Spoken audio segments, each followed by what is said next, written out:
106.5. Bien, señores, son las 10, 2 minutos. Felicitaciones en el Palacio Nacional a Claudio Rivera. Claudio Rivera, que trabaja en el despacho del presidente, está de cumpleaños. Felicidades, Claudio, camarada y amigo. Felicitaciones a Claudio Rivera, ya en el despacho del presidente Danilo Medina. Está con nosotros Ajax Mercedes, que es subdirector de la Dirección de Programas Especiales de la Presidencia, y particularmente va a compartir con nosotros informaciones importantes sobre el proyecto Quisqueya Digna, dirigido a la extrema pobreza. Algunas informaciones puntuales importantes y después entonces algunas preguntas. Adelante, Ajax.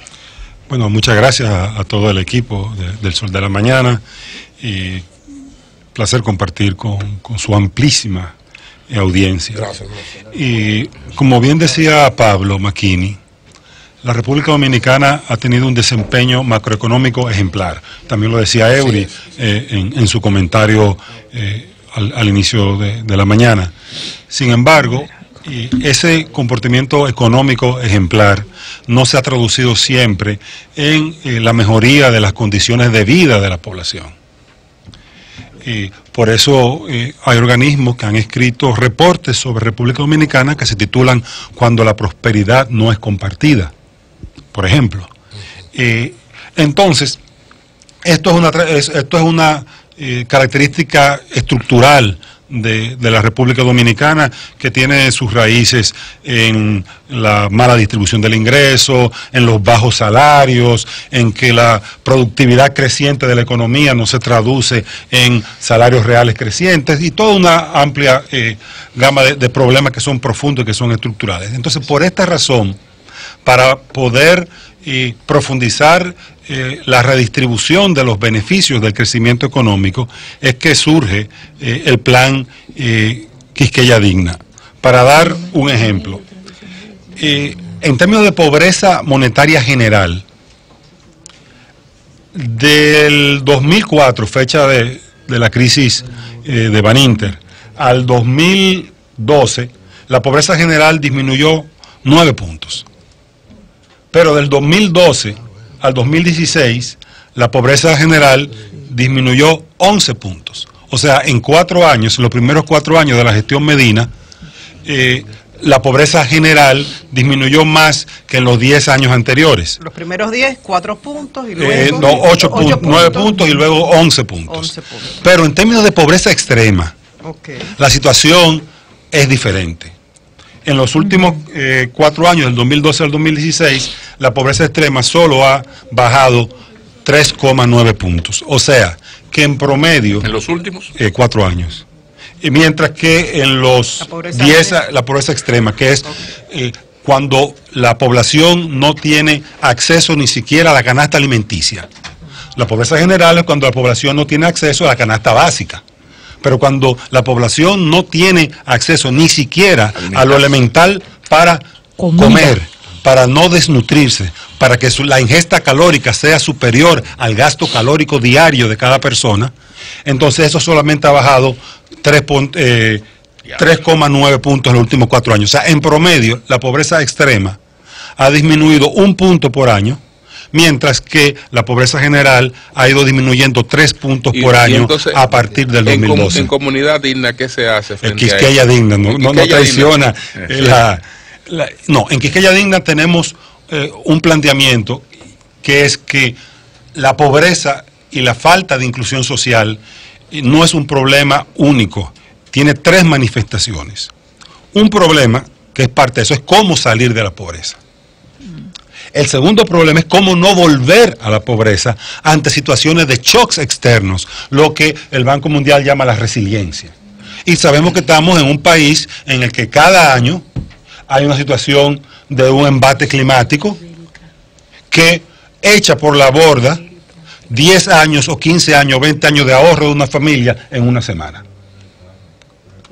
O en República Dominicana, la principal causa de quiebra de las microempresas es la enfermedad de un miembro de la familia. Sí, tú tienes el dato de no solo los pobres. Se le quedó el tercer factor. Sí, okay. Se quedaste en 2 factores. Y el tercer factor es el tema de la reproducción intergeneracional de la pobreza, porque no solamente se hereda el patrimonio, también se hereda la pobreza, y hay una serie de mecanismos muy perversos en República Dominicana que condenan a las familias a quedarse en la trampa de la pobreza. Tenemos un porcentaje de pobres que es una vergüenza. Ahora, está un dato también importante, que ojalá que lo tengas ahí, que son la gente que ha salido de la pobreza, pero está en riesgo de volver. Temo le llama de que lo vulnerable. Lo vulnerable. Sí, eso le llama el Banco Mundial los vulnerables, y eso es el 45% de la población dominicana, en promedio durante los últimos 10 años. El 45%.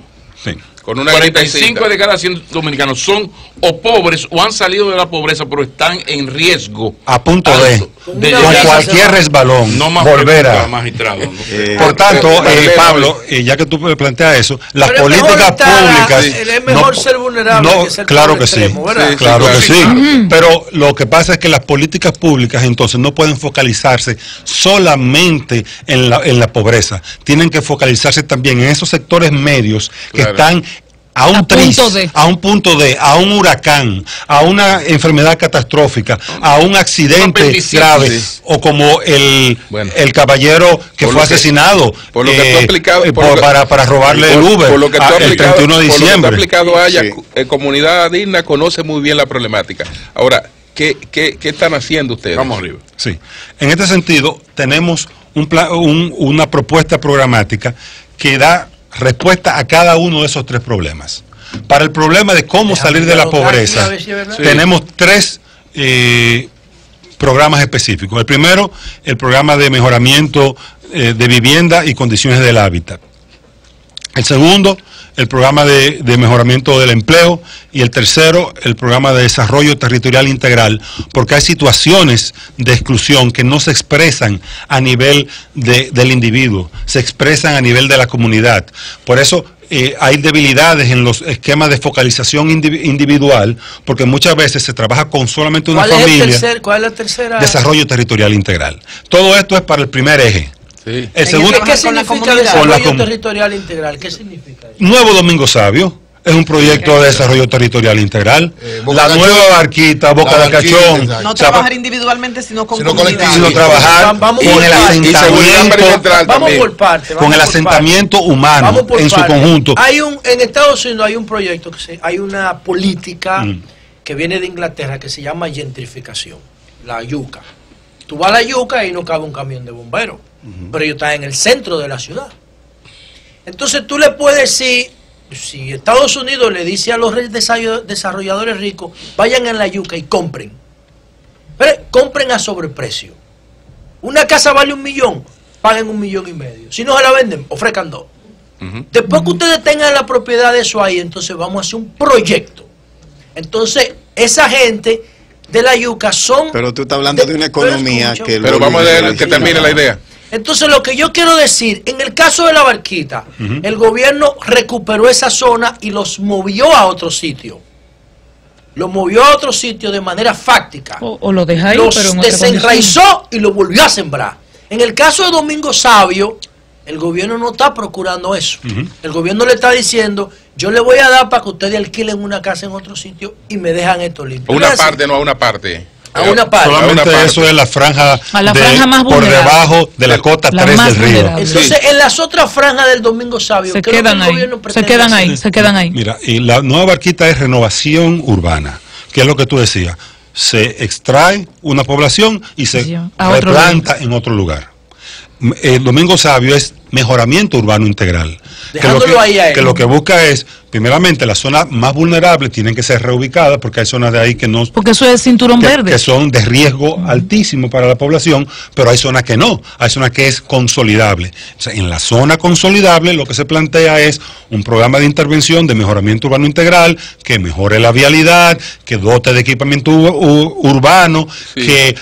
haga el equipamiento necesario, equipamiento deportivo, equipamiento educativo, equipamiento cultural, estancias infantiles, etcétera, y que apoye productivamente a estas familias, porque sin solucionar el problema, la problemática económica de fondo, no hay mejoramiento de condiciones de vida que sea sostenible. Ajax, tú hablabas de la reproducción de la pobreza a nivel generacional. Intergeneracional, sí. Decía, se heredan no solamente los activos, sino también la pobreza. No solo heredan los Vicini, heredan los hijos de Machepa también. Entonces, el tema es qué heredan. ¿Cómo ustedes se enfrentan el problema de la multiplicación de la pobreza por la falta de planificación familiar? Familias donde las niñas de 13, 14 años ya están embarazadas y la de 17, 18 años tiene 2 y 3 hijos. ¿Cómo enfrentan? Primero, si reconocen que es un factor que multiplica la pobreza, y si es así, ¿cómo le están enfrentando? Claro que sí. En este sentido, en este tercer eje, tenemos 3 programas. El primero es el Registro Civil Universal. ¿Por qué? Porque el derecho a la identidad es el derecho que abre la puerta a los demás derechos. Porque si tú no tienes un acta de nacimiento, nunca tendrás un trabajo formal. Siempre serás chiripero.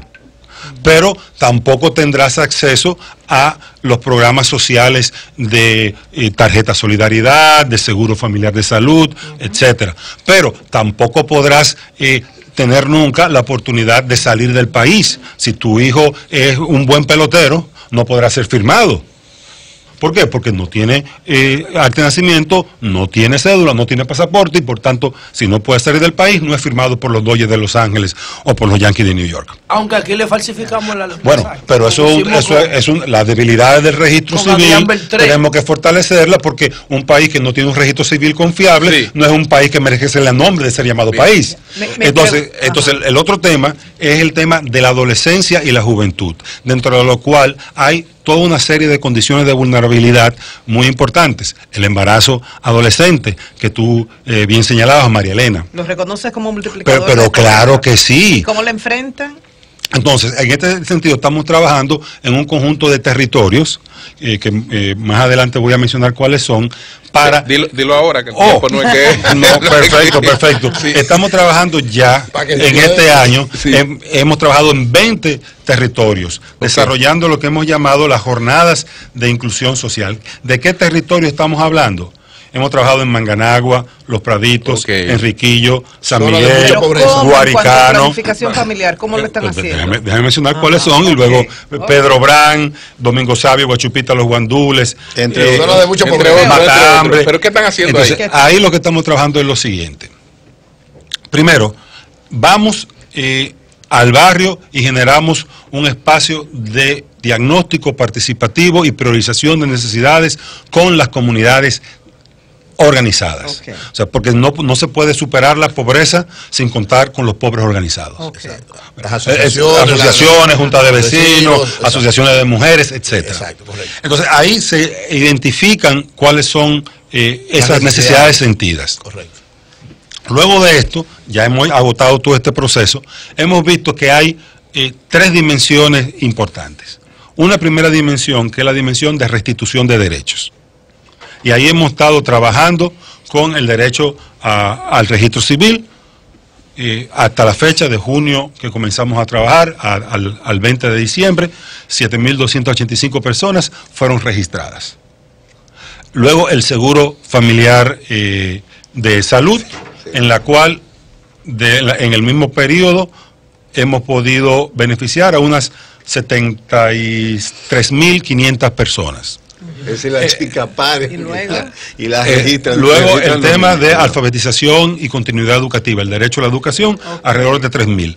Luego también el tema de la inserción laboral, el tema de la convivencia ciudadana. En el tema de la convivencia ciudadana estamos trabajando en la conformación de redes de adolescentes, jóvenes que se van organizando, porque yo que vaya a hablarle a un adolescente de que, mira, pospon 3 años tu debut sexual, ¿qué me va a decir a mí? Bueno, o sea, estas redes son las encargadas de la educación sexual. Esas redes son las que están trabajando el tema de la educación sexual, pero además no basta con formación, charlita y trabajo de pares. Hay que darle a los jóvenes otras alternativas otro proyecto de vida diferente, porque muchas veces el embarazo adolescente es deseado y buscado por nuestras jóvenes, porque quieren salir de un entorno familiar opresivo. Se llama emancipación. Porque, eso es lo que porque piensa quieren Danilo, emanciparse, porque viven con un hombre que no es su padre, sino el segundo o tercer compañero de su madre, están sujetos a situaciones de abuso o lo que sea, y quieren salir del nicho familiar y entienden que embarazarse es el camino. Yo no sé, es decir, te he visto abordar muchísimos temas, es decir, que Quiqueya Digna es un bonito ideal. Ahora, vamos a hablar me gustaría escuchar algunas respuestas concretas. En un país donde la mayoría de los jóvenes, por no decirte que superamos el 80% de los jóvenes mejores preparados, su meta es irse de la República Dominicana, migrar. Tú puedes decir, bueno, mandarán algunas remesitas para acá. El otro es los niveles de endeudamiento del sector público le impiden disponer de recursos para hacer frente a todos los desafíos que tiene. ¿Podemos hacer una pausa? Porque vi que llegaron unos kipes ahí. No, pero vamos a terminar aquí. Entonces, la distribución. Yo dije que había un problema de distribución. Ay, padre José, en el aire te dijeron, eso no es para ti. Se lo va a llevar porque sus hijos Julio dijo que lo va a distribuir. Y lo envió doña Consuelo, ¿verdad? Porque el Capul no necesita presentación. Gracias, doña Consuelo. Gracias. Ya se calmó José. Lo que veo, que los 15 se van a repartir. En el escenario, por lo que tú estás planteando, es decir, todos los desafíos. Gracias, yo sé, Sonia. Yo veo que ustedes tienen un buen diagnóstico del problema. No hablaste de que aquí un empleo no significa ni siquiera poder costear la canasta familiar. Un empleo en el sector público, incluso un empleo de carrera de vida, como empleo de los militares y policías, empleo de otros servidores públicos que ganan menos del 40% de lo que el Banco Central. Tú dijiste que querías respuesta concreta de alguna cosa. Entonces, ahora viene la pregunta concreta. Mira, Olivia estaba preguntando, él se estaba arrancando la cabeza. No, después del seminario la pregunta. No, lo que yo quiero decir es que podemos venir aquí a mirarnos la cara. Hermano, pues ve acá. Y hacernos cuentos, pero lo que estamos viendo es que eso es un bonito poema en un escenario de hambre. Es decir, un país donde los vulnerables son los que tienen un empleo estable. Un empleo estable te convierte en vulnerable porque un policía tiene un empleo estable. Vamos. Déjalo responder. Soldado tiene un empleo estable. Pero ya el seminario también. Vamos a ver. Lo primero es reivindicar la poesía, porque muchas veces cuando se quiere criticar y hablar de etéreo, de un tratamiento, se le dice que es poeta. ¿Verdad que sí, Pablo? Entonces, reivindicar la poesía. Ustedes son... Y como decía... ay, Dios mío. Solución poética se va a llamar el tema. Decía, hay un poema que dice que los sueños del hombre los duermen con sueños, con cuentos, y que han sido tantos los cuentos que hay incredulidad. Y yo entiendo tu incredulidad, porque la tradición institucional... Además, él dice eso porque es de la oposición. Yo no digo eso. Yo no tengo ninguna incredulidad. Yo estoy viendo el escenario que están mostrando las estadísticas que ustedes mismos presentan. Entonces, el plan Quiqueya Digna es un plan integral. Por eso, para hacerlo concreto, para hacerlo operacionalizable, se han diseñado las jornadas de inclusión social, que es una versión aligerada del plan que permite que comience a ganar lo que llaman los norteamericanos tracción, que comience a vencer la inercia, porque un programa, un planteamiento demasiado ambicioso puede ser que se quede simplemente en retórica.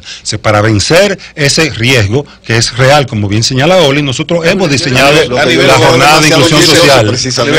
Entonces, en este sentido, hemos trabajado en estos 20 territorios y ya en 6 meses se han beneficiado 100.988 personas. ¿Cuántas? 100.988 personas. Señor Mercedes, pero cuando usted habla... No, pero ¿cuál ha sido la inversión? Tenemos una asignación de 1.000 millones de pesos en el presupuesto 2018. Sí. Si se quiere... Del año 2017. Sí, pero para señalarte, en restitución de derechos, que no son elementos cosméticos de superación de pobreza, sino que van a los elementos estructurales. Señor Mercedes, son 82.000 personas. Sí. En inserción laboral, 4.332 personas que han sido insertadas laboralmente, especialmente jóvenes. En términos de la convivencia ciudadana, dentro del cual está el tema de violencia de género, que tanto preocupa a María Elena, hemos trabajado con 5.000 personas. Y en términos de servicios sociales generales, 9.551 personas en 20 territorios. No es poesía, esto es realidad. A nivel. No, 300 millones de pesos. Señor Mercedes. En el 2017 fueron 300 millones de pesos. Señor Mercedes, en el 2018, señor Mercedes. 1.000 millones. Él le gusta, Oli, él le encantan las preguntas de Oli. Pero lo primero es la posibilidad de extender este programa, de sacarlo de las comunidades que usted ha dicho y llevarlo a otros puntos del país. Y cuando usted habla de que casi 100.000 personas han sido impactadas, ¿impactadas de qué manera? ¿Con las charlas que usted mismo ha dicho que no basta? ¿O de qué manera? ¿De qué manera ustedes miden el otro impacto? Claro. Mira, hemos dotado de acta de nacimiento a 7.275 personas. Okay. Una sola persona que tú dotes de un acta de nacimiento, ya le cambiaste la vida. Ya eso se hereda. Y lo heredan los hijos. Hemos afiliado al Seguro Familiar de Salud, régimen subsidiado de SENASA, Saludo Chanel, uno de los mejores funcionarios que tiene este gobierno. 73.504 personas han sido afiliadas. Esos son los ítems concretos con que se mide esto. Hemos inscrito en la continuidad educativa a 1.342 personas que han sido ya alfabetizadas, pero que si no le damos la oportunidad de seguir practicando lo aprendido, volverán al analfabetismo, por analfabetismo de desuso. ¿Cómo pasar estas experiencias a otras comunidades, además de las que usted ha mencionado? Entonces, bueno, con la asignación presupuestaria del 2018, pasaremos de 20 comunidades en el 2017 a 50 comunidades en el 2018. Para ponerte un dato del 2017, en esos 20 barrios que hemos trabajado, viven 311.000 personas. Datos de la Oficina Nacional de Estadística. Nosotros hemos podido impactar directamente a 100.988, o sea, prácticamente, no, el 33%. Bien. De 190 de 311.000. Vamos a ver, mira, la tercera parte. Vamos a ver. Primero, yo quería saber si ustedes tienen un diagnóstico de lo que levantaron público, que uno lo pudiera leer. Si lo tienen, sí lo tenemos. Si lo tienen, este diagnóstico debe incluir varios elementos. Yo nada más me voy a quedar en 3, pero debe incluir 25 según mis cálculos. Lo primero es el impacto que tiene la corrupción en esa pobreza. Yo quisiera saber qué le dice el estudio a ustedes. Claro. Segundo, saber el impacto de la migración ilegal en esa pobreza. ¿Cómo la impacta? Y lo tercero es...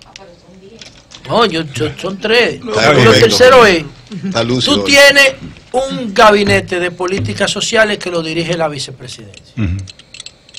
Tú tienes una comisión de apoyo al desarrollo barrial que lo dirige Lady Vázquez, mi amiga y mi hermana. Y tú tienes una comisión de apoyo al desarrollo provincial. Y tiene ministerios.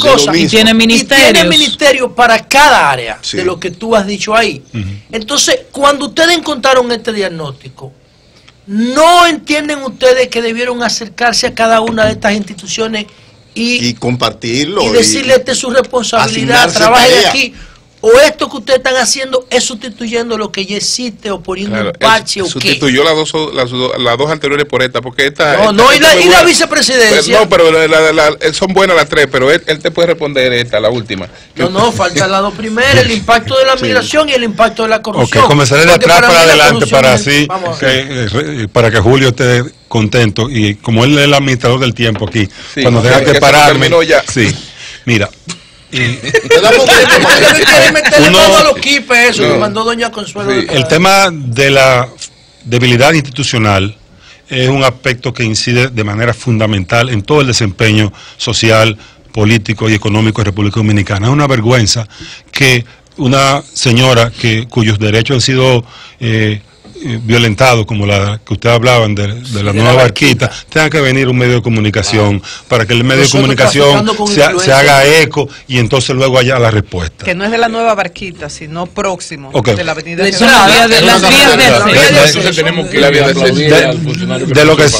lo que sea. O sea, eso es un mecanismo institucional muy débil. O sea, debería haber otro tipo de institucionalidad, pero como no la hay, qué bueno que ustedes hicieron lo que debieron hacer y que fueron un canal efectivo para dar respuesta a esa situación grave de esta señora de 80 y pico de años. Entonces, lo mismo pasa en políticas públicas. O sea, nosotros encontramos una arquitectura institucional que existe. Lo que hemos hecho es, dentro de esa arquitectura institucional, trabajar. ¿Y cómo trabajamos? Primeramente, el rol de la Dirección General de Programas Especiales no es proveer directamente los servicios ni sustituir a nadie. Nosotros somos una instancia de coordinación y de liderazgo estratégico. Entonces nosotros convocamos y tenemos 22 instituciones públicas que trabajan en estas jornadas de inclusión social. Cuando hablamos de afiliación en SENASA, es SENASA. Cuando hablamos de registro civil, es la Junta Central Electoral. Cuando hablamos de continuidad educativa, es el Ministerio de Educación, a través de la Dirección General por decirlo de alguna manera. Nosotros somos articuladores. Nosotros somos el playmaker del equipo. Que no seamos quizás lo que... El mariscal de campo.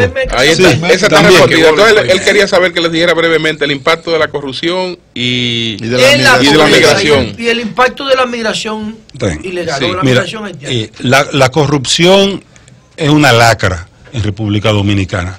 Afecta el nivel de recursos que pueden ser invertidos en resolver los problemas reales de la población y afecta la calidad del gasto.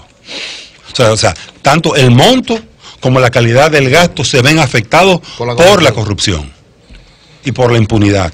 Entonces, todo presencia de patrones corruptos, en los cuales, como tú sabes, hay corruptores y hay corrompidos, porque no hay uno sin el otro, genera una situación de baja calidad que afecta al funcionario público honesto. O sea, el principal interesado con que se mejore la calidad del gasto, el principal interesado con que se mejore los niveles de transparencia y pulcritud en el manejo de la cosa pública, somos nosotros los servidores públicos. Entonces, y la migración. En ese sentido, cualquier proceso tendente a mejorar la calidad del gasto y la transparencia del gasto redunda en una mayor efectividad de la política. Y el desorden migratorio. Bueno, el tema migratorio efectivamente es una situación que afecta a la República Dominicana porque tenemos un desbalance de condiciones sociales con nuestro vecino.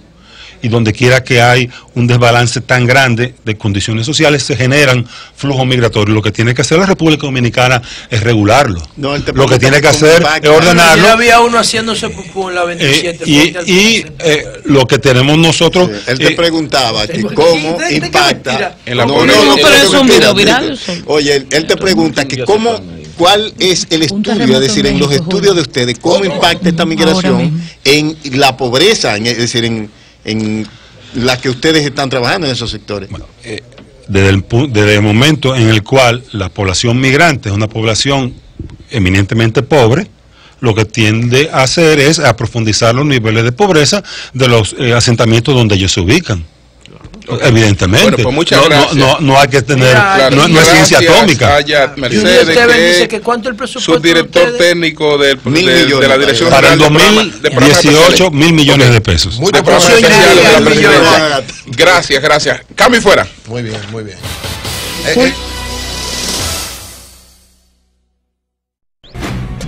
¿Quieres sintonizar a Sol desde tu móvil? Descarga ahora la nueva app de Sol. Búscala en tu Google Play o App Store. Sol 106.5. También en tu dispositivo móvil. Somos la más interactiva.